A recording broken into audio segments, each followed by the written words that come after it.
Bonjour et namaste. Bienvenue sur ma chaîne YouTube Flames and Fame. Si vous êtes nouveau, donc s'il vous plaît, abonnez cette chaîne et partagez un maximum entre vos amis. Ça va m'encourager pour faire maximum. Donc on commence aujourd'hui panier d'achat 2. Dans la liste, le premier c'est garam masala. Masala, ça veut dire les épices. Garam masala, c'est un mélange des épices complètes dans une proportion parfaite. Ensuite, c'est mutton masala. C'est un épice pour la viande rouge. Ensuite, c'est chicken masala pour préparer poulet, curry au poulet et d'autres choses. Tandoori masala. C'est un masala pour préparer la viande rôtie. Ensuite, c'est du poudre du mangue séché. En anglais, dried mango powder. Ça, on utilise dans certains plats. Poudre du piment rouge. En anglais, red chili powder. C'est un ingrédient très important qu'on utilise dans toutes les cuisines indiennes. Ensuite, poudre de curcuma, en anglais turmeric powder. C'est aussi une épice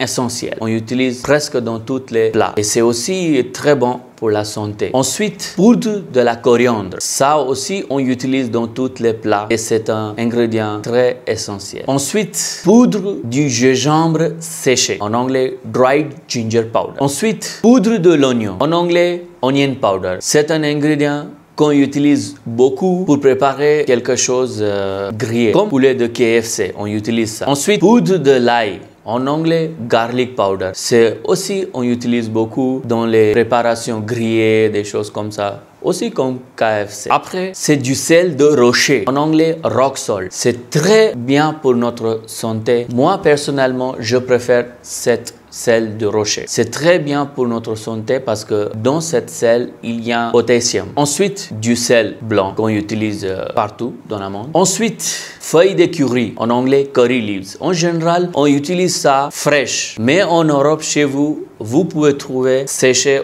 ou dans une forme de poudre. Ensuite, feuilles de fenugrec. En anglais, fenugrec leaves. C'est un ingrédient qu'on utilise beaucoup dans presque tous les plats végétariens et non végétariens. Ça donne un arôme très spécifique à notre plat. Après, c'est des feuilles de l'amande. En anglais, mint leaves. C'est un ingrédient très important et aussi on utilise fraîche ou bien séché. Ça dépend. Ensuite, du sel chinoise. En anglais, c'est Ajinomoto. Ça, on utilise uniquement dans les plats indo-chinois. Ensuite, bicarbonate alimentaire, en anglais baking soda. Souvent on utilise ça dans boulangerie et des fois pour lever quelques plats. Ensuite, c'est levure chimique. En anglais, c'est baking powder. Ça, on utilise aussi dans boulangerie ou dans les certains plats. C'est très utilisé dans la cuisine non végétarienne. Ensuite, farine du blé clair. En anglais, on dit all-purpose flour. C'est beaucoup utilisé en Inde et mondial. Ensuite, fleur de maïs.